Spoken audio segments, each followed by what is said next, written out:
Hey, Wonders Live. This is Michael Shaun Conaway with Boldly Now. I have the great honor of introducing you to Tom Chi. Tom is one of the founding members of the Google X team. He's currently the managing partner at @One Ventures. Tom is also the board chair of the Buckminster Fuller Institute. Hey, Tom, how are you doing out there in Hawaii? I'm doing pretty good. Tell me a little bit about what's going on for you. What's this time of life like for you, considering all that's been happening. Well, I usually take a walk at sunrise and another one at sunset. And otherwise staying home, working on launching this new venture firm and fund. And we're out there placing investments to help humanity become a net positive in nature. And so what does that mean? You've been an innovator yourself. You've helped support businesses that are doing good work around the environment. What does it take to actually set up a venture, and why did you do that? Why did you go through that process? Well, yeah, I've been a lifelong inventor and then eventually technology executive and have run a bunch of projects over my career, started some companies. But as I was looking at how many things we needed to fix around climate and environment, and effectively, we need to redo all of industry in order to have a different relationship to nature. It started to look like maybe 20, 30, 50 important things to be working on. And I couldn't think of how to launch a company to go address 50 things. But I did know that from the venture perspective that you can go and heavily invest in 50 things and mentor and support and help bring the right talent. So it seemed like the better bet if you were going to try to take on a lot of the threats of what it takes for humanity to be a net positive. And how is that, or has it at all changed, in this time of the pandemic? Has your activity or the things you're paying attention to, or even the importance of the work you're doing, has it changed in the past couple of months?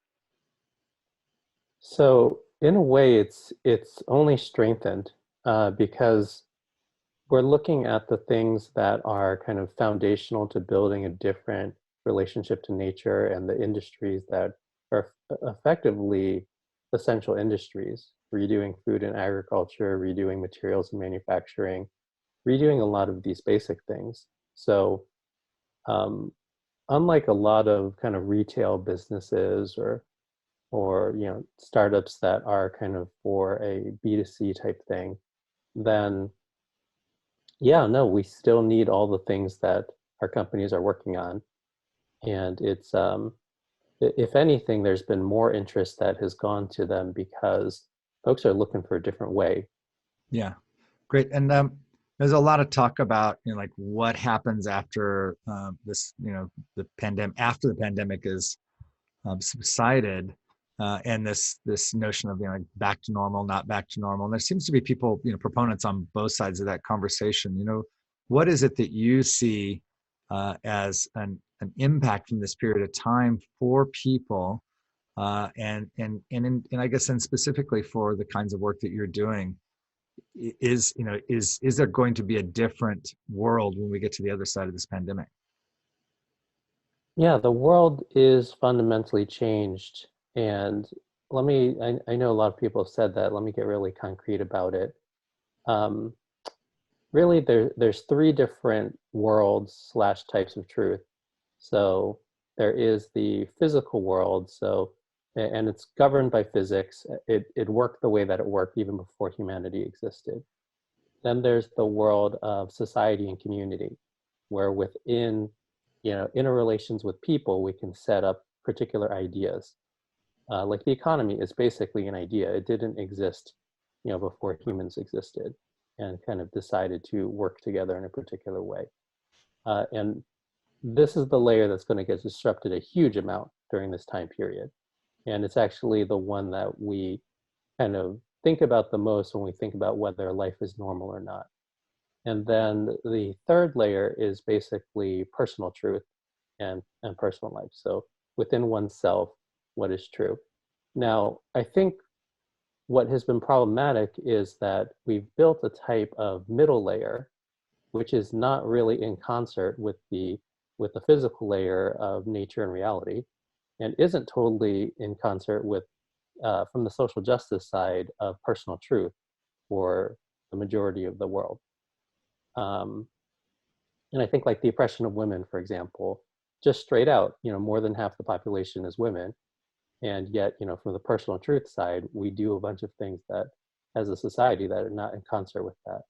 So I do think there's going to be a very significant need to go rewire that central piece in terms of what is society and community, how is it organized, what are the basic rules? Because a lot of what we've been doing around that, which is, there's a big chunk of it which you can think about as the sphere of capitalist organization. So the reason that we're so fragile right now is we basically went for maximally efficient global supply chains. And when you do it that way, efficient is basically a synonym for fragile. And I think there's a lot of folks that are like, okay, well, it's the end of capitalism then. But I don't really look at it like that. It's too much of a binary switch. I think that if you think about capitalism as a type of tool, as opposed to an ideology, which we've been treating it as an unquestionable ideology. If you look at capitalism as a tool, it's a tool that could be useful in some places for some things, specifically to use competition to make something efficient. Right. And there are some types of tasks in the world for which that tool is really useful, but it should not be treated like an ideology. Yeah, I was just speaking with a colleague who's the chief economist for the International Trade Federation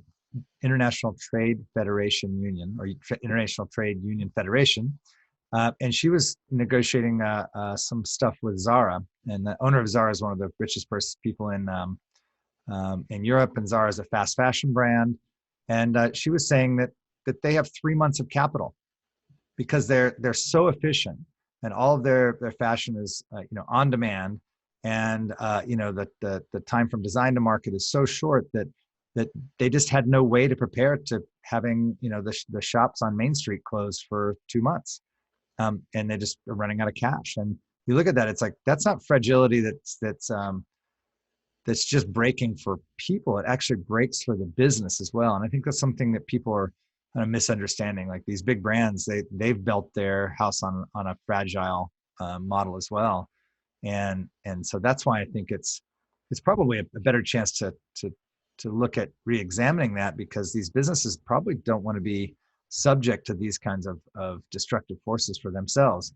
And that's that's pro-capitalist wanting to fix the system in a way that works better as well. Yeah, like I said, I connected with shipping, logistics, materials manufacturing, and one of the folks that I was recently interacting with was saying, well, it used to cost about $250,000 to go take, a 747 or 777, cargo plane across the Pacific. And now, because the demand is so high, and he's just trying to ship PPE over, right? It's gone up to $1.5 million. And it's made it so that shipping the PPE is almost not profitable, or he's losing a couple $100K every time he does it. But he's still shipping it anyway because he knows that you need it to save people's lives. So that's a situation where it's like, okay, well, somebody's trying to do something that is clearly good. We've allowed market economics to go set the price, even though it obviously doesn't take more than $250,000 to functionally operate that. But then we've allowed it to move into a zone where this person is losing money just because capitalism says that's fine. Yeah, that brings to mind Kate Raworth's work on donut economics, where she talks about there are certain things that should not be in the domain of capitalism. For example, basic medical services, access to food, access to shelter, or at least that market forces should not make it such that we don't have access to those things. And so she argues that this kind of donut economics, there's this domain that should be not the purview of capitalism, and then there's this whole world where it can be a capitalist space, a place for people to compete and have efficiencies and stuff. What do you think about those kinds of notions? Yeah, very similar sort of sensibility, that there should be a core set of things which are essential, or in other parlance, sacred. things that we do not allow to be kind of maximized for profit or divided against. And I think also some elements of the natural world is part of that mix there, the basic cycles that allow the rest of the ecosystem and really society to be healthy should also fall under the realm of the essential or sacred. And we should work with it in a way that is smart, but not in a way that's capitalistic. And I think seems like there's a couple of models out there. One is like this model of the earth or the natural resources having some kind of say or seat at the table in how they're used. And then of course there's more radical notions that basically many of the earth's resources should not be tapped at all. What are some kind of practical ways to even think about that? Like, well, how do we use resources if it's not an exploitative and competitive way? Yeah, I think the rights of nature movement is cool. That's having nature be a stakeholder that's on your board, that has a seat at the table. It fits reasonably easily in the concept of a board of directors or some of these other kind of operating, fictions or structures that we've put together. Now, all that said, sacred is something different than that. And the way that I look at this is that let's take water, for example, right? So there has been all this talk that water is going to be the next oil. There's going to be all these shortages, and therefore, there's just going to be suffering from that, and you better go in there and buy up all those water rights. So amongst like private equity and folks that have a lot of various folks that are looking to make a lot of money, and there is motion there. But actually, if you go to the pure physics of it, because the planet is warming, there's going to be more fresh water evaporating off of the ocean surface than there ever has been in recent human history. And because of it, there's going to be more rain falling. And actually, because of it, there's more fresh water than there has ever been available. The reason that there's any sort of shortage is we have corrupted the hydrological cycles. We've poisoned the rivers and streams. We have, damaged the soil so that rainfall leads to runoff as opposed to recharging aquifers. We've pumped our aquifers, to critical levels. And really what that means is there's a type of sacred cycle that we should be paying attention to. And if we were to go and be on the side of that cycle, we would have more fresh water than we'd ever had, actually partially because of global warming. But because if we take a different lens on it and think about this as a limited commodity like gold, and we need to go buy up acre feet, from each other as property, then yes, we will absolutely, buy and sell that to our doom. Great. Now, we've been talking around what I really believe is kind of the central impulse for your career at this point in life. And I'd just like you to share us a little bit about, how did you come to this notion of humanity as a net positive to the planet, and what does that mean? And if I wanted to participate in that, what are the areas I would look at? Yeah, so let me break it down really concretely, because being a net positive to nature, what is nature even? So relative to the thesis that I'm working on, nature can be simply defined as air, water, soil, and biodiversity. And you can imagine that all of those things kind of grow and flow in particular cycles. So obviously there's the cycle of life and the food chain on the biodiversity side.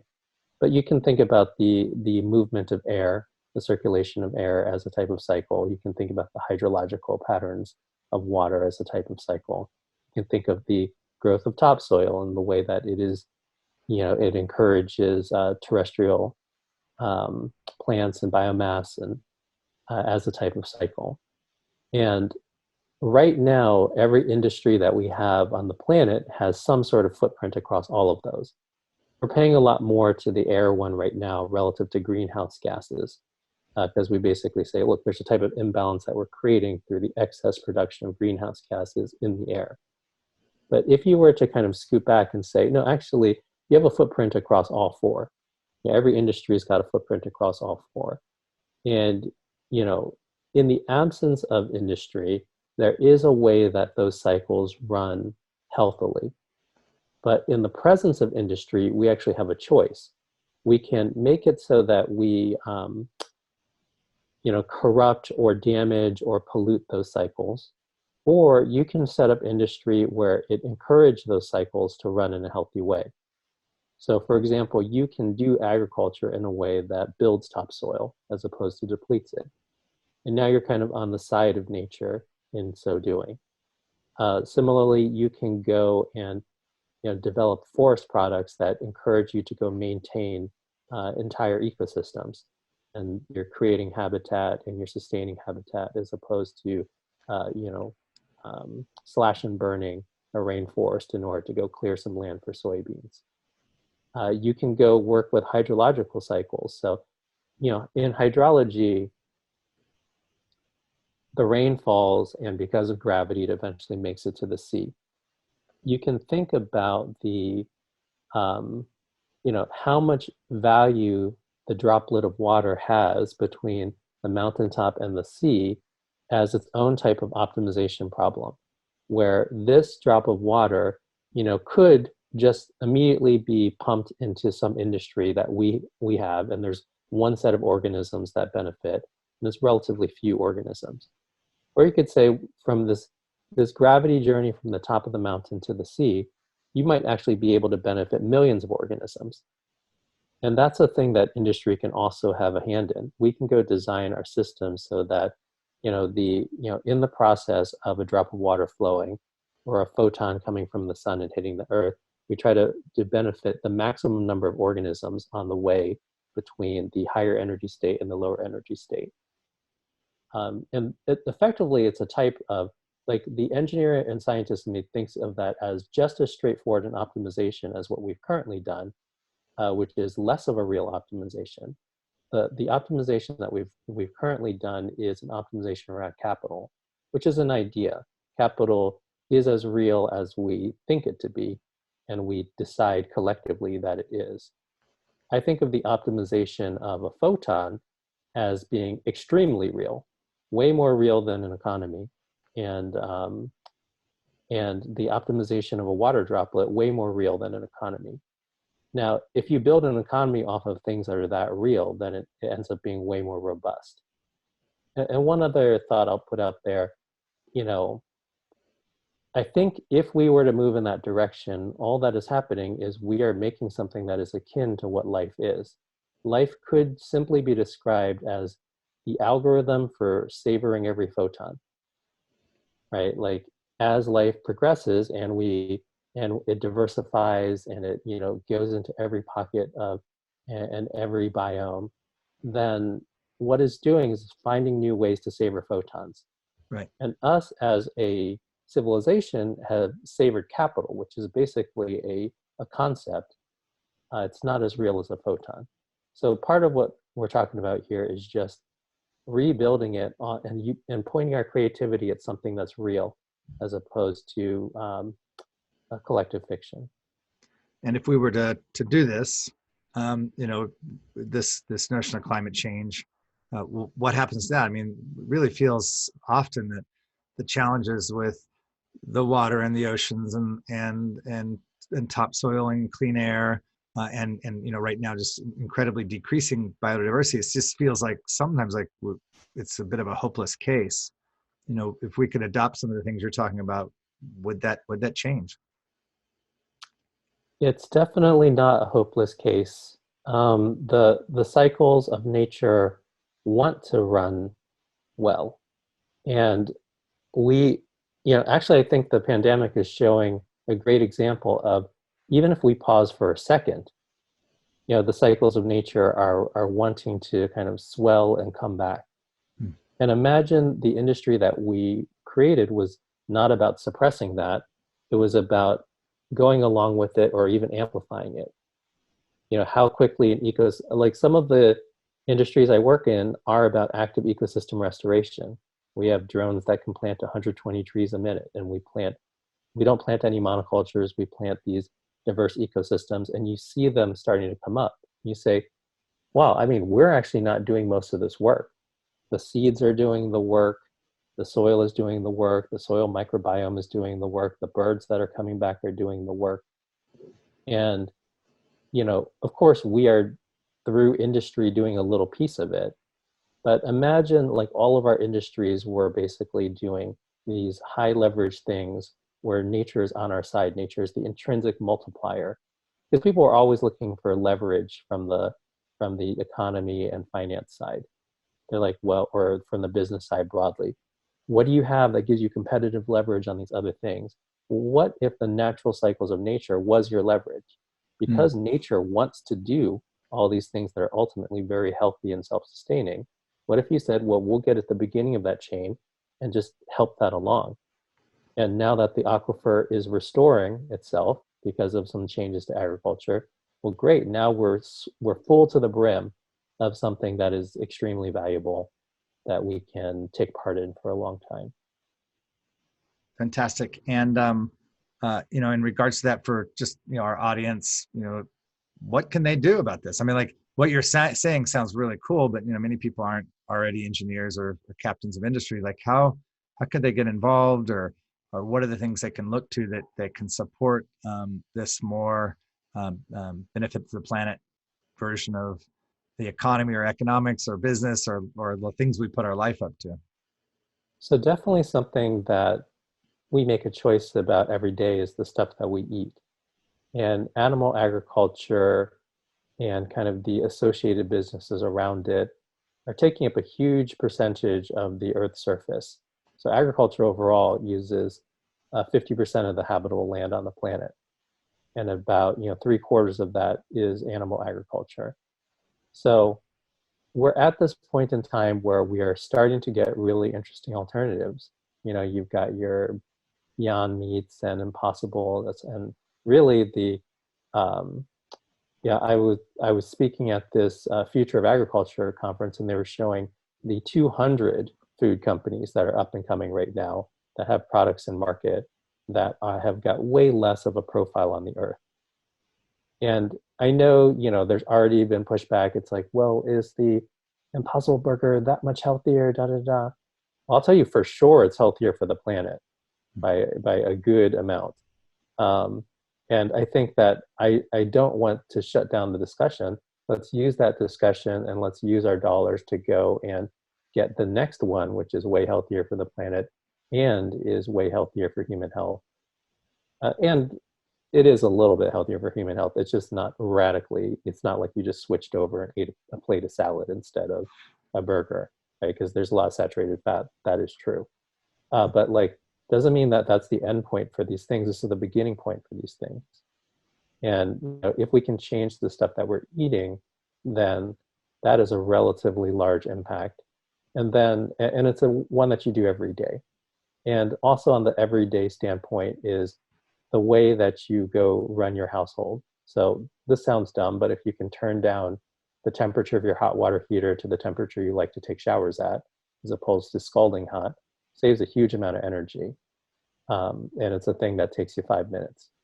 If you're able to go switch out your bulbs to LED bulbs as opposed to incandescent or even fluorescence, then can be somewhere between 2 to 8 times less energy that you're using on that front. And lighting is one of the major energy costs for a house. So between heating and lighting, that's a lot of the stuff. And you can do that immediately in your house. And then beyond that, there's the bigger changes. So there's changes like electrification. So you can buy an electric car. And if you're worried about the material footprint of electric cars, you can buy a used electric car. And then there was no new material that was used for it. And your consumables, like you're not using, petroleum products to run it anymore. And then there's these weird cynical counter arguments. People are like, well, what if you have a coal-fired power plant that's powering your grid to go do your car? Well, do the calculations. You still end up, somewhere between 3 to 10 times better. I know for my electric car, I have 1/10 the carbon footprint, given how the electricity is generated in my area compared to when I was just burning gasoline. And a 90% reduction matters. Like, if people are being cynical about it, you should ask them for the numbers. Because most of the time people are being cynical, they're being cynical in a way where they haven't really done the work. Great. And if I'm a young person, and maybe I'm just graduating high school or in college, and I'm interested in maybe building myself a career where I can help to work on some of these things, what would you suggest for young people to do to look to be able to be part of the solution of making humanity a net positive to the planet? Yeah, I think if you are looking toward industries that have that intention, or at least part of that intention, that helps a lot. And then relative to the big changes that are happening in this century, there's going to be a lot of automation. So I'm actually launching a course where I'm teaching folks, it's like the future skills toolbox, the skills that you would need for the 21st century and beyond.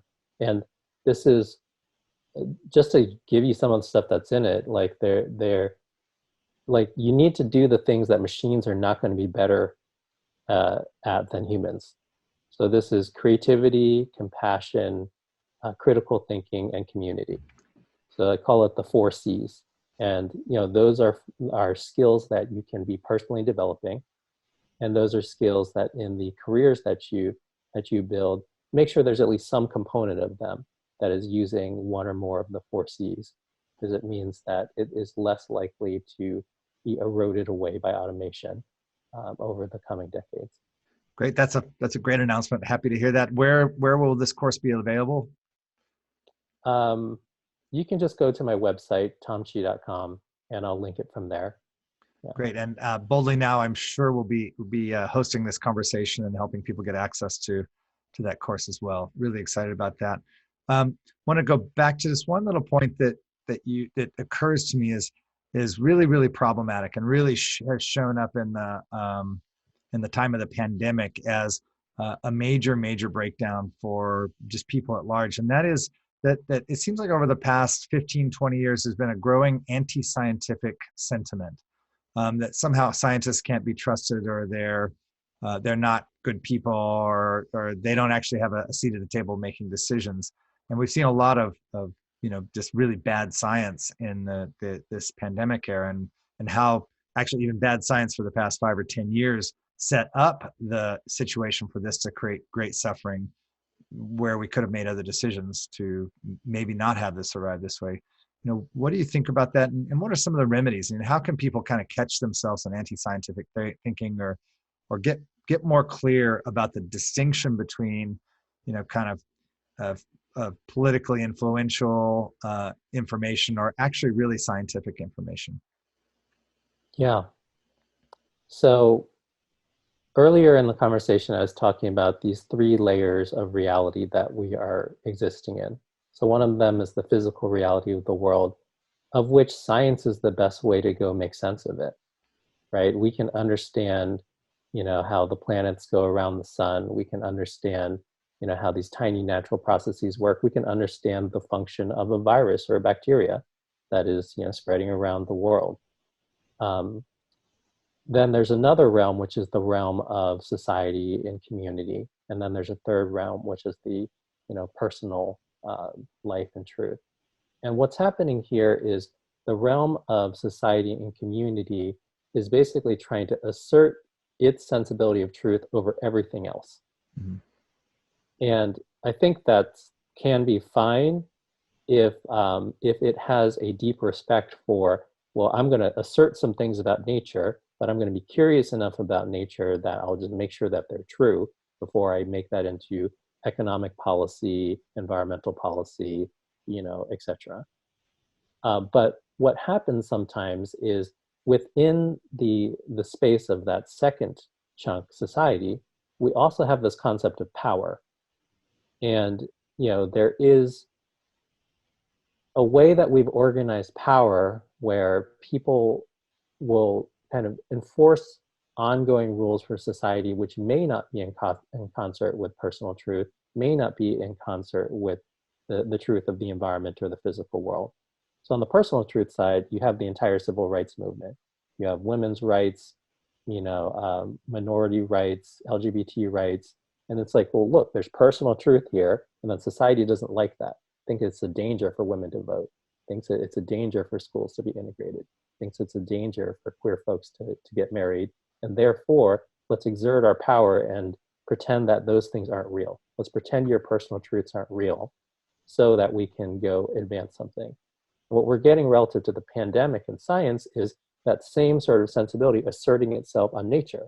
It's like, well, let's pretend we're not poisoning the rivers. Let's pretend the virus works in a way that is different than the way that it works. And the problem with this kind of central thing, central type of truth, trying to dominate the other types of truth, is that it just doesn't stand. Yeah, well said. One of the philosophers I have a lot of respect for, Warner Earhart, says, when you take all your petty complaints outside at night, you can shout at the universe all you want. It really is not going to care.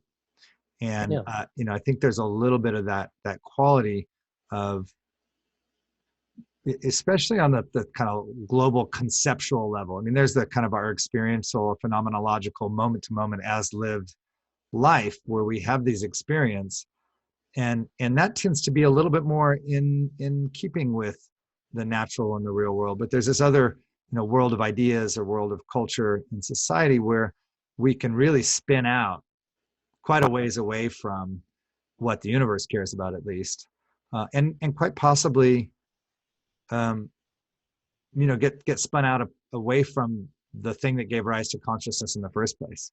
And that's interesting. It's interesting we have the kind of freedom to create wild stories about the world and about humanity, regardless of if it jives with the underlying reality of things. And the reason it doesn't come into question all the time is a lot of stories are not of significant consequence to either, physical truth or personal truth. And some stories are honestly real fun. It's like, hey, let's throw this together. Let's have a festival. Well, cool. That's a fun story that we can have about the cool things that we do there. Yeah. And also, every once in a while, we come up with some stories where it's like, this is the superior race. And that, definitely goes against natural and personal truth. Or the economy is more important than the biosphere. And it's like, well, that you're going to run into some real problems there. So like, I don't know, 5-10% of the time, we come up with stories which just smash headlong into truths that we're not going to be able to move. And I think we get out of practice because so many of the stories in the middle are kind of inconsequential.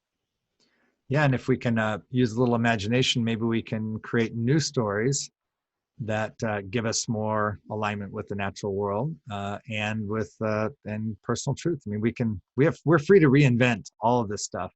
Just somehow we get stuck in arguments about which one of these stories are more true versus just saying, hey, storytelling is really cool. Why don't we participate in a beneficial or benevolent style of storytelling, or one that motivates us to different states or a different future perhaps. Yeah, maybe that's the thing that we can end on. I spoke at this conference, and one of the things I talked about was agriculture, and at the end there was some Q&A, and somebody raised their hands like, but how can you do it? There's big agribusiness, like, it's like there's, and they kind of listed all these reasons why it was going to be hard to move off of unsustainable agriculture. And I was like, we just invented unsustainable agriculture like 50 years ago. Like, why would you think that it's impossible for us to do something different? I think it's like when we're born into a particular way that things are working, we just think that that's the way that it's going to have to work forever. I mean, the corporation wasn't even invented until the sea voyages, whatever, 600 years ago or something. So you look at that and it's like, okay, well, capitalism, corporations, it's immovable. I don't know, we made that stuff up 500 or 600 years ago. Agriculture, it's like immovable, like we have to grow in this way. It's like, nope, we made that up 50 years ago. Like all these things that we feel like are damaging, even some of the things about the wealth gap between the richest CEOs and it's like, oh no, this is just how this stuff works. It's like, we changed the laws on that. And, we changed the cultural practice on that really in the last 25 years. Even if you scoot back 30 years ago, there was not nearly as big a difference between CEO pay and line worker pay. Right. So.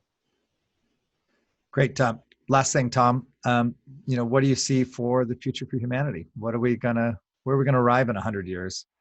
And what's kind of what's your most inspiring vision for that?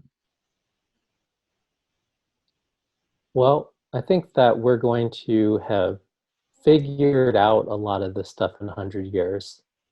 And remember, 150 years ago, medicine was just putting leeches on people. So like we can absolutely go and like balancing humors. So like we can absolutely make some real progress in 100, 150 years. So if you scoot forward 100, 150 years from now, I think some of the things that we've been talking about this conversation are just, head smackingly obvious that you can't go entertain a type of truth that doesn't work with natural truth, that intrinsically oppresses people. Like that's a head smacker. Like we'll look back on our civilization at this point and be like, how could we even believe that the stuff that we believed back then? How could we think like the leechers and the humors and the, a phlegmatic personality or whatever was a thing? Like that's a head smacker. And similarly, 150 years from now, it's like, how did they think that by oppressing a bunch of people that their society would be healthier? How did they think that just ignoring, the functions of nature and designing an economy was going to work at all? And it'll be head smackers. So in a way, like we won't even be heroes. Like anybody that's working on this stuff now, they'll just look at us as the people that stopped being head smackingly dumb. So you're pretty confident then that we're not going to have some future where the robots end us or the zombies take over? mm, well, I work on the robots, and we can decide what to put them on. So I think if they destroy us, it's not because they have any intention to destroy us. It's because we're dumb and we put them in the wrong places. Like the most advanced artificial intelligence in the world right now is serving you advertising and trading stocks. And actually, those are very dangerous places for them Right. because they're serving you advertising and it affects human psychology in a way which is kind of an uncontrolled experiment pointed toward commerce. It's like, well, is that really that important? Is like mental health, less important than commerce? So when you see depression and anxiety of social media users going up, that is the output of a commerce first approach to artificial intelligence pointed at the human psyche. It's a terrible prioritization. And that seems like at a fundamental level, if we're going to look at redesigning, it's not even at the beginning systems we need to be redesigning, but stacks of values. We're trading ad revenue for psychological health. Well, there's a continuum between that. 100% protecting psychological health, 100% caring about ad revenue, and right now those decisions are being made not consciously. They're being made by value systems that are in the network that are not being considered by human beings. We're not saying, hey, we'd rather have people have horrible psychological health and more ad dollars. It's just if you will, a value state that's grown up in the system ad hoc, and people are profiting from there. People have incentive for that. So it seems like if we're going to redesign systems, we have to start looking at the values underlying them. And I think your work around the planet is people's a net positive of the planet sets a value stack. It's really clear that you have to change your values in order to be able to achieve those kinds of things. Yeah, and I think, we can talk about it as values, and maybe that's functionally what it'll feel like, but I also want it to be clear that this is just very practically grounded. Like you can measure all four of those things: air, water, soil, biodiversity. Yeah. If we care about psychological health, it's actually relatively easy to go measure. Okay. Okay, let's take a cohort of 1,000 people. Let's check in with a survey every 2 weeks about a couple measures of psychological health. For a group that has been using social media heavily versus not, and let's go and keep doing that as a longitudinal experiment, and relative to different ad policies, and we can see whether we should change things or not. Right now, like we're getting to a big enough breaking point, and that's becoming the thing where it's like, oh, we need to change things. But like in practice, if you cared about psychological health, even an iota, and this is not even related to, oh, this is some deep core value or whatever. It's like, if you cared about it at all, if you understood that there was any societal benefit to psychological health, then it would not be a very expensive experiment for you to go put it in the mix and at least know what you were doing, as opposed to operating blind and operating, ad revenue first. Tom, thank you so much. We've spent a lot of wonderful time here. And as usual, I come away from our conversations enriched. You impact my thinking, not only about the future, but really about my world today. I want to really thank you for, I would say, your calm rationality. You come from a very centered place with the things you share with people. And I really feel you provide a place for us to kind of understand the world a little bit better. And understand our place and actually what some of the functions are that are causing it to feel so crazy right now. So thank you for all the work you're doing. Thank you for the investment into the planet. And just thank you for being a great friend. Awesome. Thank you.